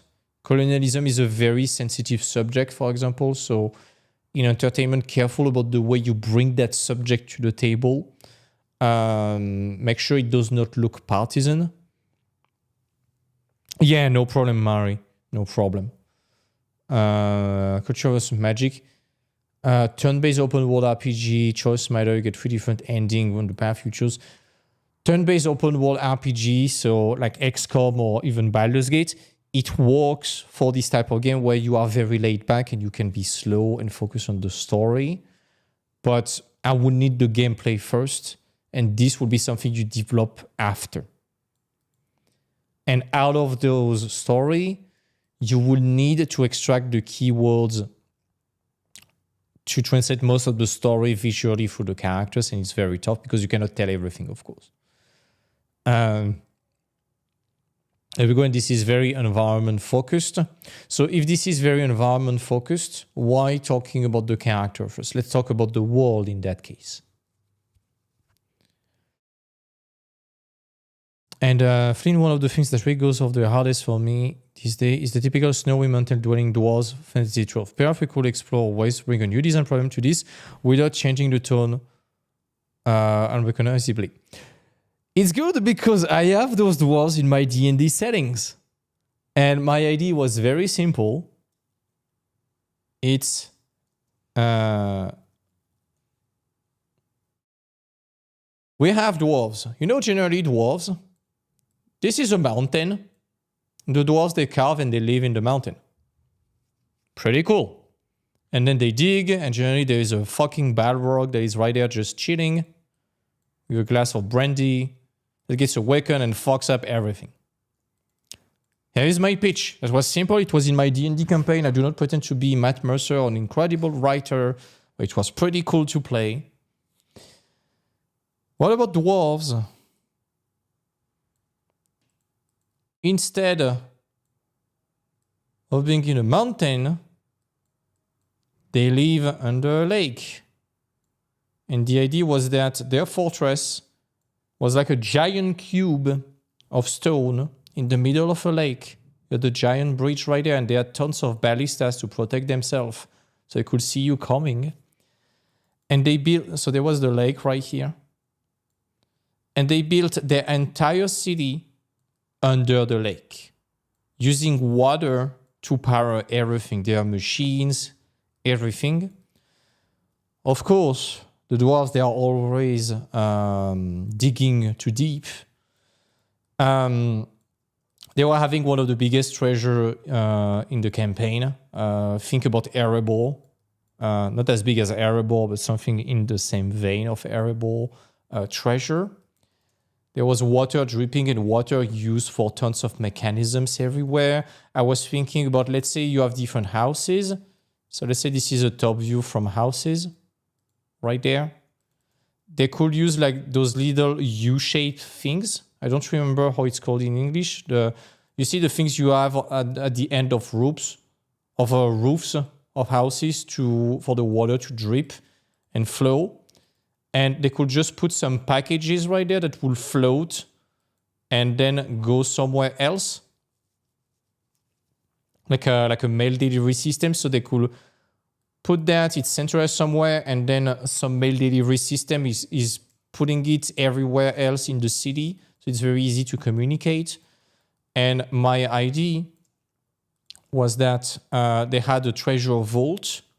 Kind of similar to Casa de Papel, but Casa de Papel was not released yet, where they could, in case of invasion, they could drown the treasure. So let's imagine there was the treasure right there. Let's imagine this is the treasure. Okay, sorry for my bad drawing. They could potentially protect the treasure by drowning it. And the thing is that something happened is that they got attacked by a dragon. It was a blue dragon. So blue dragon in D&D equals electricity. Electricity and water, so you play Pokemon, you know it's not a good mix. And what happened is that the dragon is now right here. So this is a little dragon sleeping. This is a very happy dragon. Your massive treasure is literally exuding electricity all the time on a partially sunken treasure, or at least soaked treasure. And the adventurers, they had to come, and they were not there to steal the treasure. They were there to steal a stone that was actually embedded in the head of the dragon for story reason. And it was literally presented as a fight that they could not win. They were fighting the dragon right there. Because the dragon is electric, you are surrounded by water and metal. So if the dragon sneezes, everyone is cooked and fried like popcorn, you know? I don't know. I'm not pretending it's a crazy idea, but there were tons of little mechanisms like this. The campaign ended up in a chase between the dragon and people, and they were using those things in carts and they were swimming through it. It was pretty cool. I'm not saying it's the best idea. I'm not telling it will be a game material, but I think you could make a portfolio out of that. And at least we had a lot of fun playing D&D this way. So I hope it gives you an idea regarding dwarves. It's very similar to elves, you know. Like instead of being in the forest, they could be just in a volcano. Yeah, and using aqueduct, a lot of the pressure, using the floating device, etc., to communicate. There were many things, but I hope it summarizes it. I hope it answers your ideas. It was very funny, guys. I want to play D&D again. I want to be a player. I've been a forever GM for 15 years, 16 now.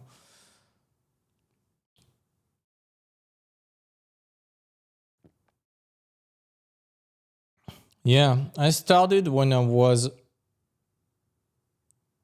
14 years old. I'm 30 now. So yeah, 16 years. I wish I could GM again, but I don't have the time at the moment. I want to start again to GM in September. Let me cut the recording right now so it's clean for the mentees. And let's answer a few more relaxed questions. I still have like 20 minutes, folks. Here we go. By the way, folks, I have a little surprise for you. Look at this. Hello?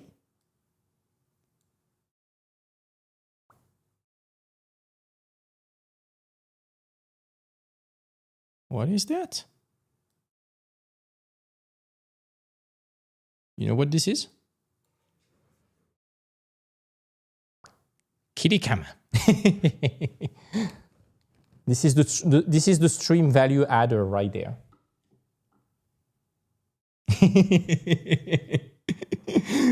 All right.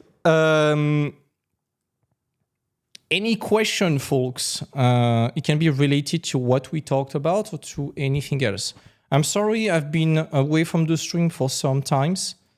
I was very busy with a lot of different things related to the mentorship and Concept 101 and other business aspects of the Art Nest. But I'm going to get back to the stream, and I can announce already that I'm planning more than 50 value videos that I'm going to record pretty soon and distribute all across YouTube very soon. So you're going to get a ton and a ton and a ton of value very soon.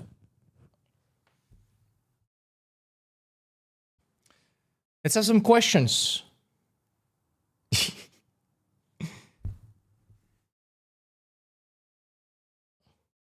Anyone? Don't be shy.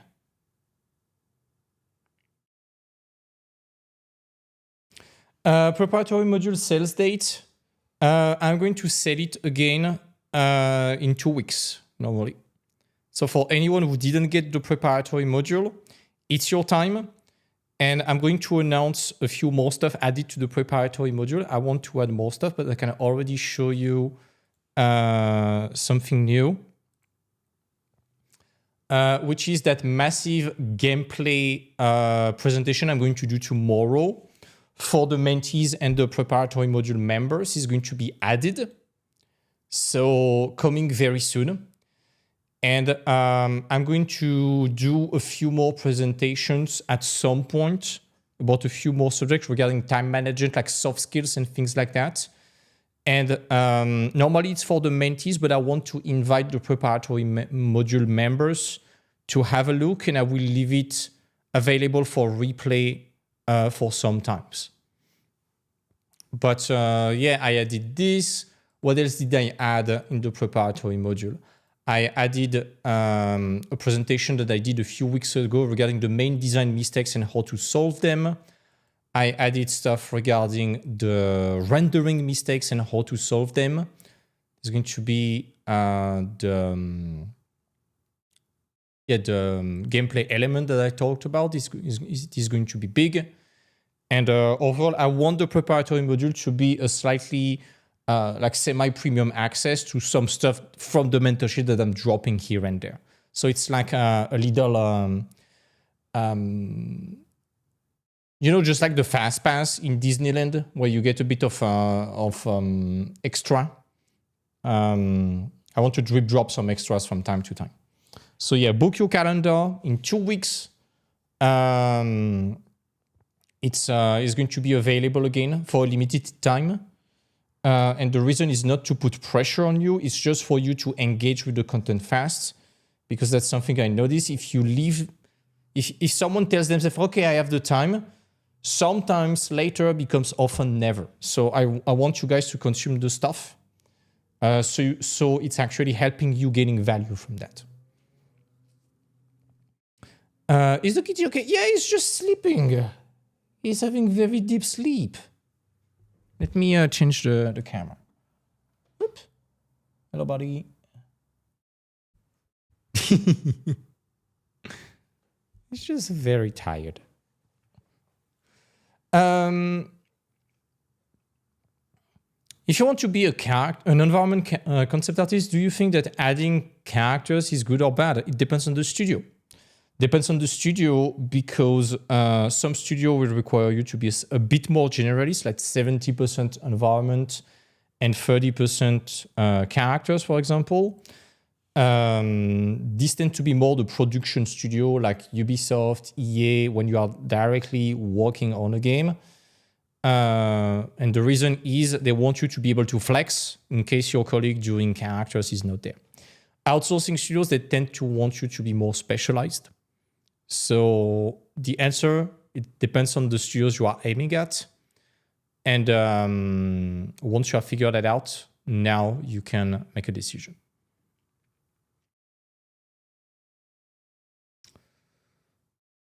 Someone else? Everyone is absorbed by the kitty.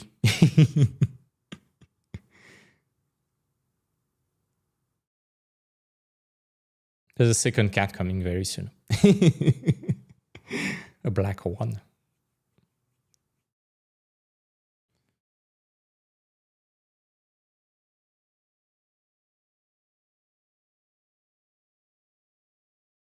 Does a single chapter have to describe the entire IP? You cannot describe the whole IP.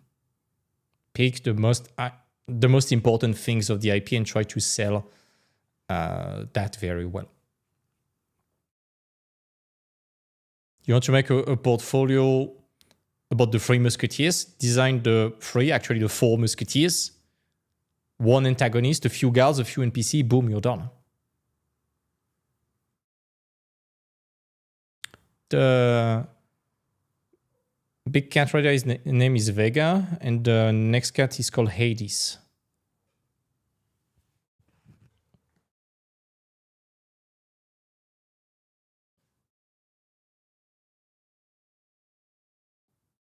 Next question, folks.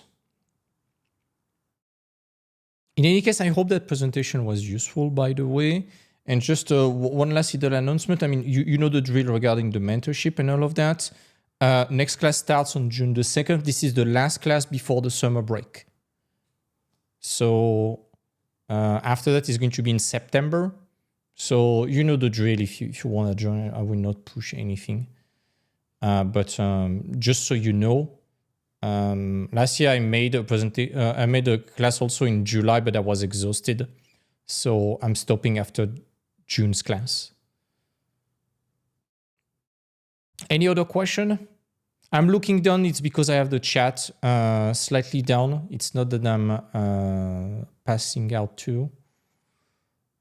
I've learned 3D being tossed around very often when it comes to being up to date with the skill level demand of the industry. What degree should I be proficient in 3D?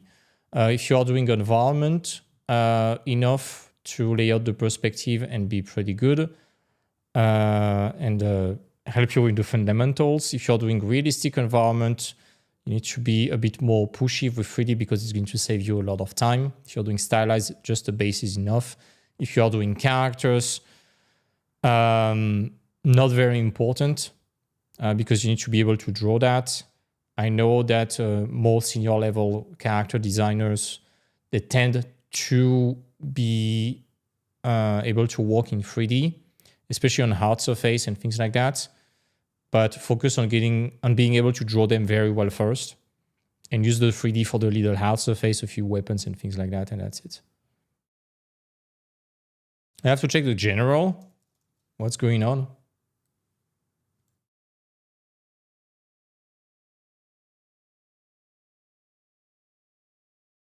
Marden tips.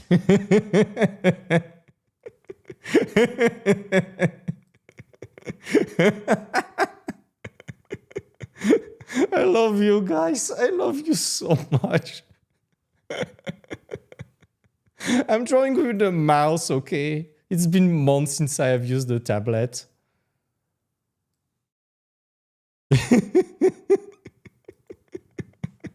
I love it, folks. I love you so much.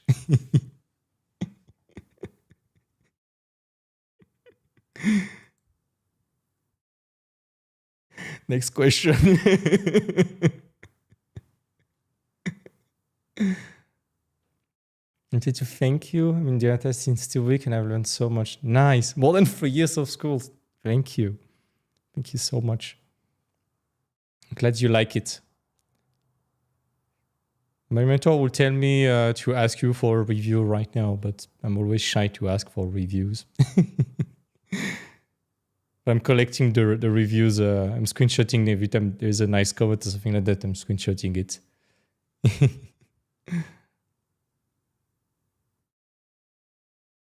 Yeah, I prefer being an art director and not drawing. I say that often. It's funny because David explained that to the mentees recently about keeping that habit after work in order to not associate drawing with just work. That's what I did not do. And it made me start to enjoy drawing less and less. But I love the world of ID, and actually I love thinking way more than drawing. I know that everyone thinks the art director is this kind of ID guy, which is not the case at all. You're managing people, you're dealing with Excel sheets, and you're scribbling all day long. But I still prefer that over drawing. So I'm kind of condemned to become rusty, I know. But fortunately, technique is not what I'm teaching. So that should be okay.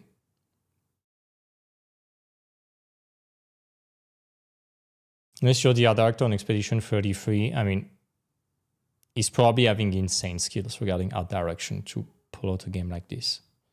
And, you know, his art station, you can never show your professional work. So we don't know what has been made at work. And we do not have the concept for Expedition 33 either yet. We have a few of them that are very old. And I'm pretty sure most of his concepts are going to be amazing slaps in the face. It's a bit similar to From Software. You know, when you look at the concept of From Software, it's very rough. The team behind, they know to interpret that so well, and they are working hand in hand with the art director so well that they make it work. So yeah. Next question, folks.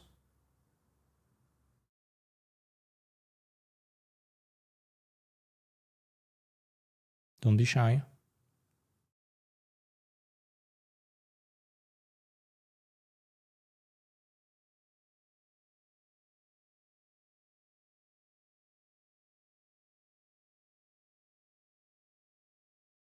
Race Concept 101, I don't know yet.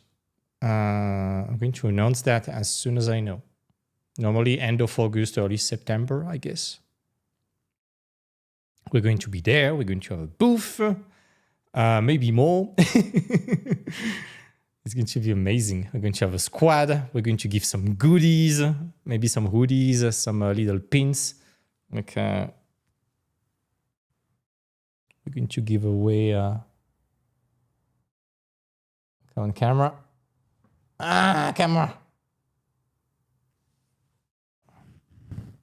We're going to give away these little guys, probably. Cat moving. And way more. We're going to give portfolio reviews.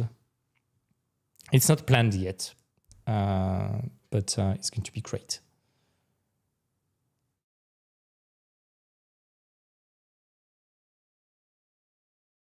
Oh.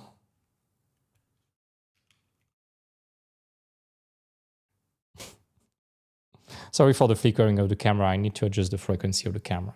It's a 50 FPS and the lights are 60 FPS. At 60 hertz. Here's the flickering.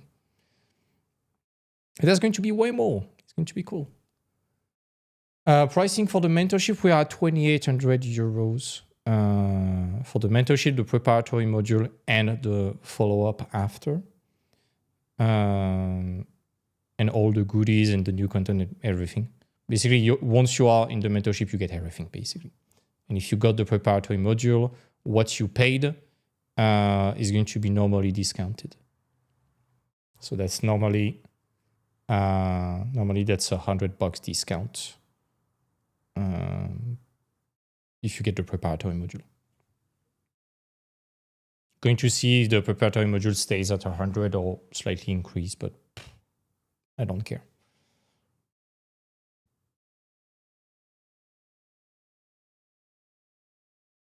How to identify what is fun in a game? Currently working on a repair space station simulation. How to know if it's interesting for general people? Would you play that? Ask yourself sincerely, would I enjoy playing that?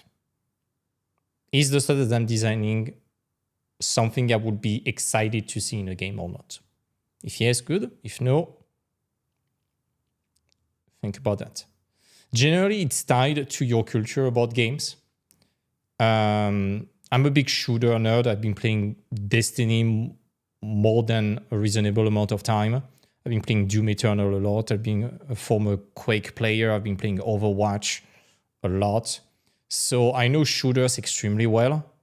And I know what I like in shooters. I want the fast-paced game. I want the Destiny gameplay. Destiny is, in my opinion, the best gun feel available. I've not tried Marathon, and I don't really care. I'm going to give it a shot, but I'm not hopeful. But Destiny, the gun feel is incredible. Doom, I loved it because it was fast-paced.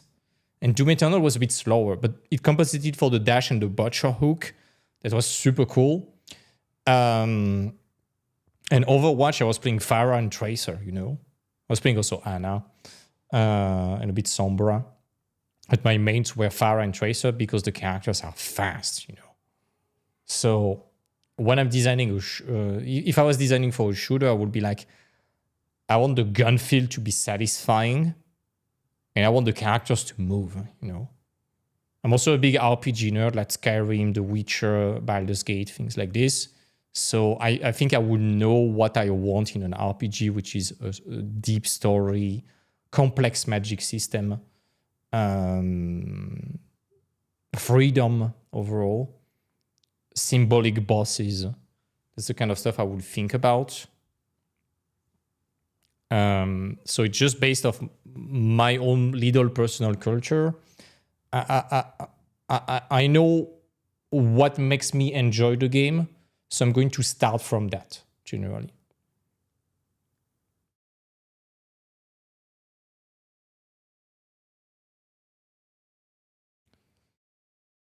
Yeah, I know track simulators are selling, but it's probably not what you want to design, you know?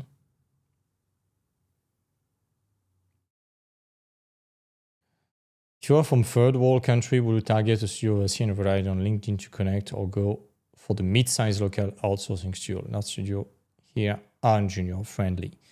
Go watch the presentation I made with Leo Avro on the YouTube channel. He's answering that very precisely.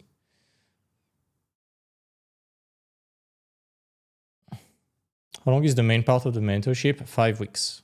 You get the preparatory module to save a lot of time. Like the preparatory module is like 15 hours long, something like this. And it's not to be overwhelming. It's given to you in advance, so you have the time to digest it. And it's meant to save time and prep before. Otherwise, it will be way too much. In terms of homework, if you can spend 8 hours per week on the homework, normally you should be fine. And then the portfolio that you have to build after, it's a discussion between you and you. But for the 5 weeks, at least generally 8 hours of homework plus attending the sessions, of course. They are recorded in case you have to leave. That's it.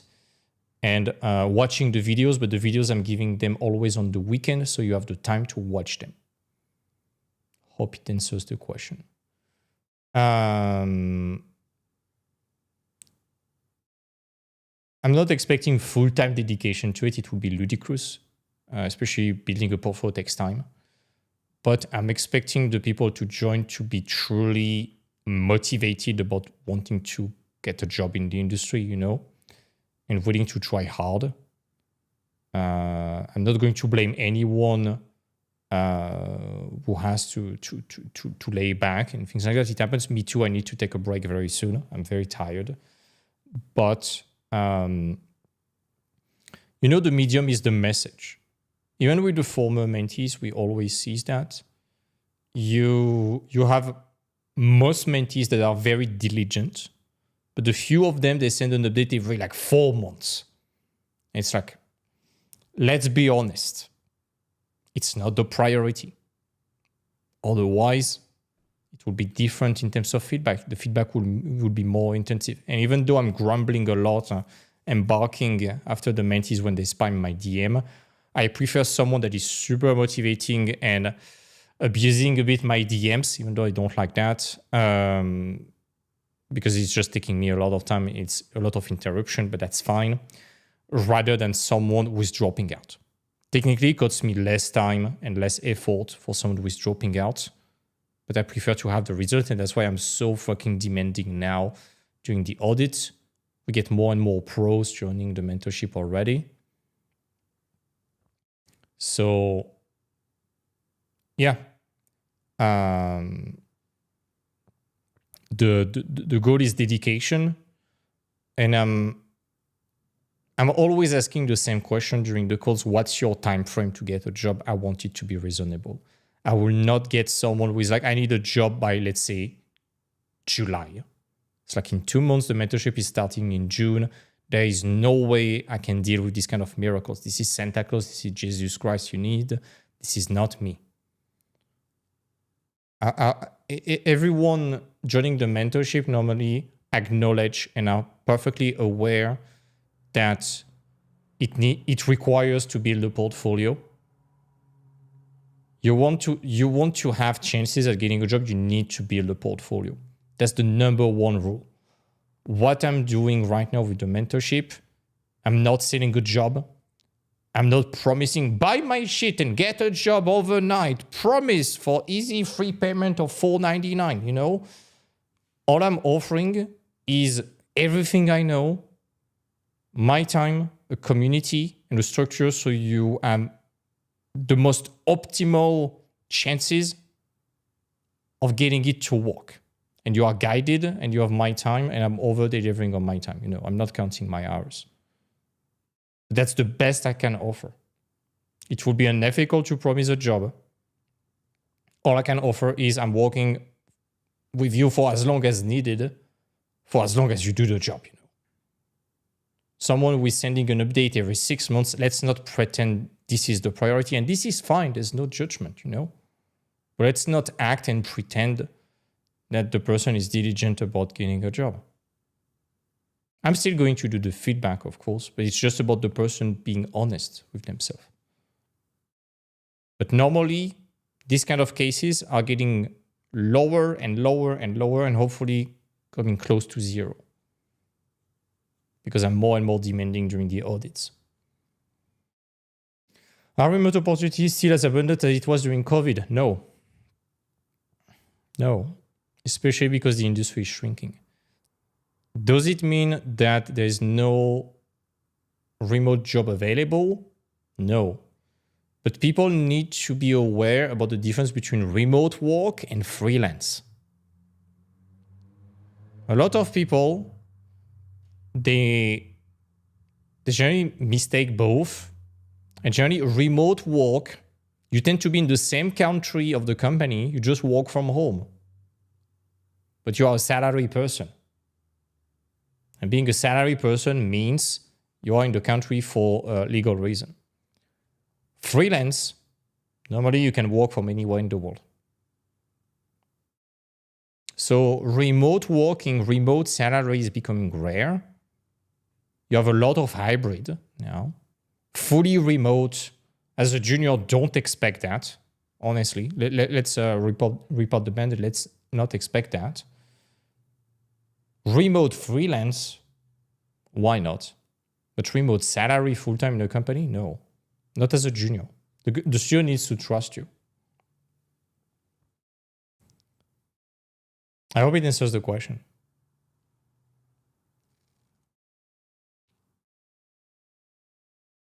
That's why I'm so blown away on LinkedIn. I see so many people, they don't realize how picky they are. It's like, hey, I have no experience. I'm looking only for remote opportunities. I'm living in whatever country that is not visa compatible with another one. Like, it's good to want that. Unfortunately, no studio can offer that. It's not that they are mean. It's just that they can't offer that.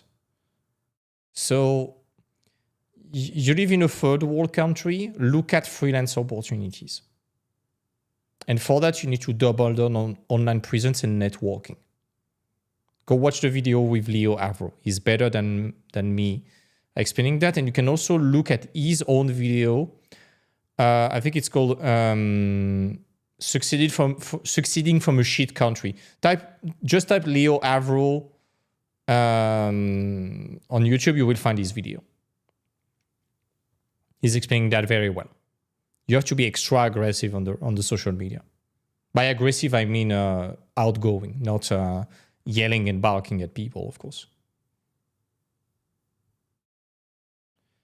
Next question.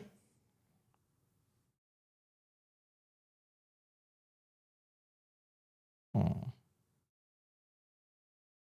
Kitty moved.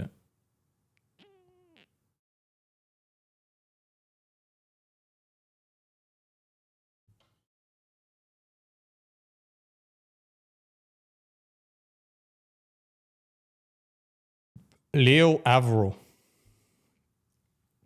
Let me find it. Okay. In that case,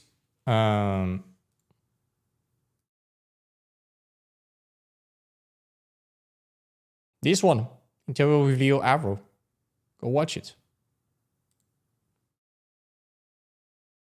He took down. Yeah, okay. So go watch my interview with him. That's fine.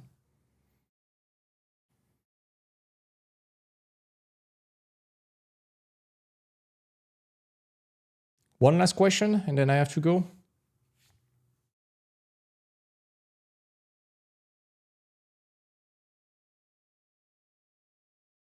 You know what? Little teaser.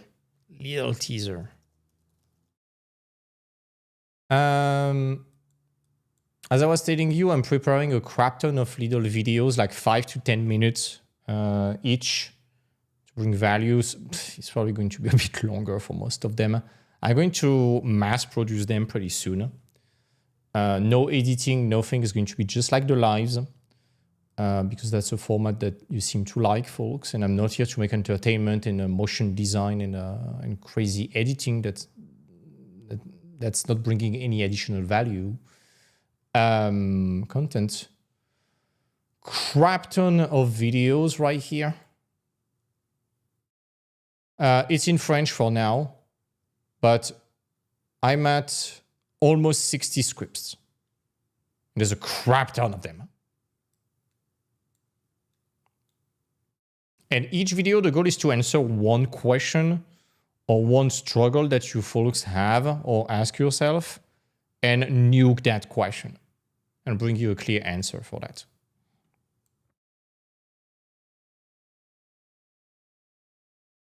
That's it? No more question?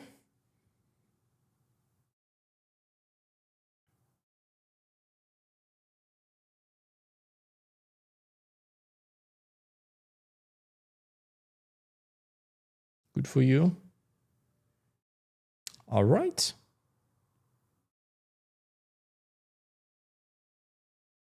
In that case, talk to you soon, folks. See you next week. And yeah, take care. See you next week for the live. And see you on Sunday for the mentees and the preparatory module, folks, for the mega presentation regarding gameplay. Bye, folks.